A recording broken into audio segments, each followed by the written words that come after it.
네, PK 정치 토크, 예, 부산 사의리 지역구시죠. 예, 자유한국당 조경태 수석 최고위원 오늘 모셨습니다. 반갑습니다. 네, 안녕하십니까. 안녕하십니까.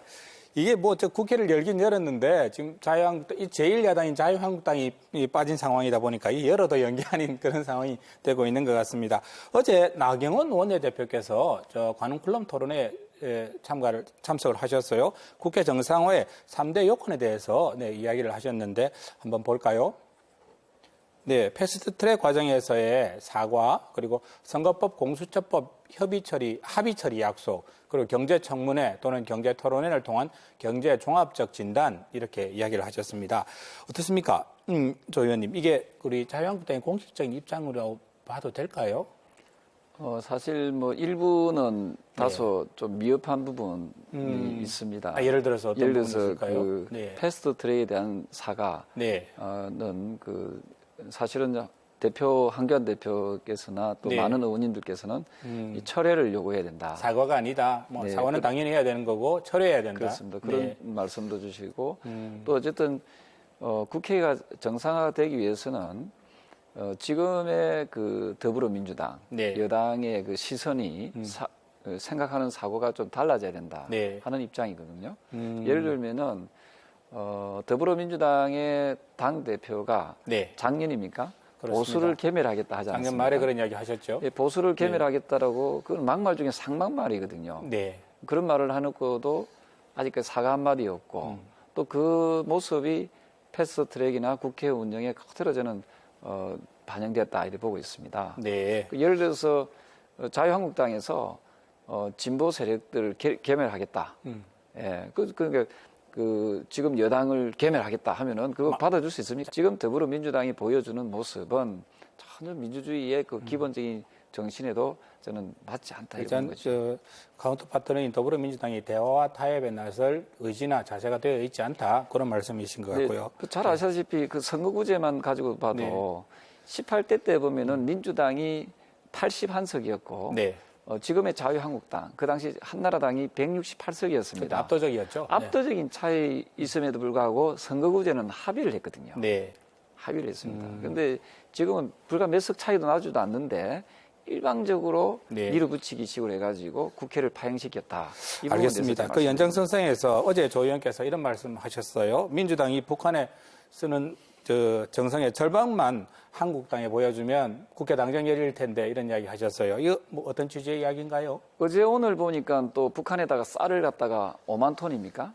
정확한 톤수는 모르겠습니다만 상당한 이게 금액치로도 상당한 금액이 지금 북한으로 또 보내주겠다고 또 발표가 났더라고요. 네, 그렇습니다. 그 북한에서는 그러면 그 다음내로 또 미사일을 쏘지 않습니까? 북한이 그 긴장 국면을 해소했습니까? 핵을 해산시켰습니까? 아니지 않습니까? 그러면서도 대통령이 나서서 대화하자. 우리 대한민국의 도발을 저질러도 대화하자. 라는 정성을 쏟고 있는데, 근데 같은 나라, 대한민국 속에 있는 야당을 패싱하는, 무시하는 이런 모습은 결코 바람직한 모습은 아니지 않느냐 이런 생각을 합니다. 지금 이런 상황에서 그러면 6월 국회가 열리지 않을 가능성이 지금으로서는 훨씬 높다고 봐야 될까요? 어떻습니까? 저는 지금의 그 정신 상태로 열면은 또 파행이 있을 수밖에 없다는 거지요. 그래서 기본적으로 가진 자가 가지지 못한 자를 갖다가 배려하고 베풀어야 되는 거 아닙니까? 이것을 쌍방가실로 보면 안 되거든요. 많이 지금 권력을 지은 쪽에서 소수 정당에 대해서 야당에 대해서 때로는 대화와 타협을 이끌어내는 여당에서 좀 더 문을 열고 대화의 자세로 임해야 된다는 말씀이신 것 같고요. 근데 일각에서 보면 말이죠. 지금 좀 전에 북한 이야기 하셨습니다만은 목선 셀프 기순 사건이 있었지 않습니까? 이게 국회가 정상적으로 지금 6월 국회가 열려 있는 상황 같으면 국방위에서 국방부 장관을 불러서 야당인 자유한국당에서 조목조목 문제를 제기할 수 있는 그런 상황일 텐데 그런 부분에 대한 아쉬움이 보수 일각에서 또 당 내부에서도 있을 것 같은데요. 지금 당에서는 이제 이러한 부분을 가지고 소위 말해서 안보 의총도 열고 또 그 당대표나 대변인 또 원내대표가 여기에 대한 입장 표명도 하고 또한 요즘에는 국민들이 이런 그 유튜브라든지 여러 가지 어떤 채널을 통해서 이 내용을 네. 너무 잘 알고 있습니다. 그래서 급기야 장관도 사과했지만 네. 총리도 사과한 걸로 압니다. 그렇습니다. 저는 근데 같이 제가 하셨죠? 우리 사회자님께 여쭤보고 네. 싶은 게 우리나라 국군 통수권자가 누굽니까? 대통령이시죠? 네. 그렇지 않습니까? 네네. 왜 총리가 왜 사과합니까? 대통령이 나서서 이 안보 공백, 안보에 대해서 이 잘못한 부분에 대해서 정중하게 대국민께 사과해야 된다 생각을 합니다. 당의 입장이시도 하시고 그죠? 또 청와대가 또 진상조사 한다고 하니까 또 어떤 이야기가 나오는지 그 부분은 지켜보도록 하겠습니다. 그러면 이건 어떻습니까? 지금 윤석열 검찰총장 후보자 인사청문회가 만약에 열리게 되면 이 부분 어떻게 그 자유한국당은 참석하는 건가요? 지금 국회가 좀 열리지 않게 된다면 말이죠. 어떻게 되는 건가요? 저는 저한테 개인적인 입장을 물어보신다면은 네. 물론 당의 공식적인 입장은 아니겠지만 네. 정해지지는 않았죠. 당시 그렇습니다. 공식적인 입장은요. 네. 저한테 뭐 그 질문을 하신다면 네. 저라면은 인사청문회는 들어가야 된다 생각합니다. 왜냐하면은 이 법을 집행하는 검찰총장 아주 중요한 자리이고 그렇죠. 이 네. 부분에 대해서 무임승차하도록 하면 안 되지 않습니까? 네. 윤 후보자의 이 도덕성, 그다음에 자질, 네. 또 기타 여러 가지 문제에 대해서 저는 엄격하게 검증의 절차는 필요하다고 생각합니다. 반드시. 물론 지금까지 수많은 장관들 인사청문회 했지만 결격 사유가 많이 있음에도 불구하고 그냥 무사 통과됐지 않습니까? 그래서 청문회를 할 필요가 있겠느냐라고 이야기는 하지만 네. 그럼에도 불구하고 이 검찰총장에 대한 인사 검증은 네. 저는 필요하다라고 보고 있습니다. 그 국회 등원과는 별개로 이 부분은 따로 생각할 필요가 있다. 그리고 네. 그 윤 후보자가 네. 그 사람에게 충성하지 않겠다라고 하지 않았습니까? 그렇습니다. 이 대목에 대해서 저는 좀 주목하고 있고요. 또 많은 국민들께서도 사람에게 충성하지 않겠다는 윤 후보자의 그 발언에 대해서 네. 이게 많은 국민들이 지켜보고 있다는 말씀도 이 자리에서 말씀드리겠습니다. 그렇습니다. 민주당에서는 이렇게 이야기를 하긴 합니다만은 윤석열이라는 사람은 뭐 자유한국당뿐만 아니라 우리 민주당에서도 부담스러운 사람이다 그런 이야기를 하긴 합니다만 청문회가 열리게 되면 또 자유한국당이 어떻게 또 문제 제기를 하실지 그 부분은 참 관심거리가 될 수 있겠습니다. 어제 부울경시도지사가 총리실 이관 문제를 국토부 장관을 만나서 합의했다는 소식이 들어왔습니다. 그 현장 잠시 한번 보시겠습니다. 네, 어제 국토부 용산사무소 모습이네요. 부울경 시도지사 모습이 다 보이고 김현미 장관 모습도 보이고 있습니다. 멀리 와주셔서 감사합니다. 이 문제에 대해서 총리실에서 논의를 하게 된다면 우리 국토부도 적극적으로 참여해서 조속한 시일 내에 합리적인 결론을 내려줄 수 있도록 최선을 다하겠습니다. 국토교통부 장관과 부산, 울산, 경남 3개 단체장은 동남권 관문공항으로서 김해 신공항의 적정성에 대해 총리실에서 논의하기로 하고 그 검토 결과에 따르기로 한다. 복잡하게 얽혀 있는 것 같습니다. 일단 총리실 이관은 된 상태고요. 총리실에서 결론 내리는 걸 따르겠다라고까지 합의가 된 것 같습니다. 뭐 지금 또 최근에 보니까 이 내용이 나오자 또 대구 경북 지역 그 국회의원들은 또 반대 기자회견을 결코 받아들일 수 없다. 자유한국당 국회의원들은 또 그런 기자회견을 가졌습니다. 이 문제 지금 어떻게 얽혀 있고 또 어떻게 풀어야 된다고 보십니까? 사실은 동남권 신공항에 대해서 거의 제가 최초로 문제 제기했던 의원 중에 한 사람입니다. 그렇습니까? 예, 네. 이게 역사적으로 한 5, 6년? 예, 제 초선 때부터 네. 이 문제 제기를 제가 했었던 걸로 네네. 기억나거든요. 그런데 그때 당시는 정치권이 거의 관심이 없었습니다. 그러다가 이게 조금 뜨거워지니까 네. 뭐 부산, 경남, 울산, 대구, 경북 네. 의원님들이 이렇게 이제 말씀하시는데요. 원래 김해 공항에 이제 이 문제가 신공항의 문제가 나왔던 게 안전성 문제였지 않습니까? 그렇습니다. 그때 중국 민항기 도태산에 추락했었죠. 사고로 인해서 그때 이제 이 연구 보고서에 보면은 신공항의 필요성이 나오거든요. 네. 그래서 지금 이 문제를 자꾸만 여야에서 정치적인 이해관계로 지금 자꾸 이게 들고 나오는 것 같아요. 게다가 또 내년 총선이 있으니까요. 그리고 지난번 네. 4년 전에도 3, 4년 전에도 이걸 가지고 또 써먹지 않습니까? 아, 네. 써먹습니다. 네. 또 써먹는다는 거지요.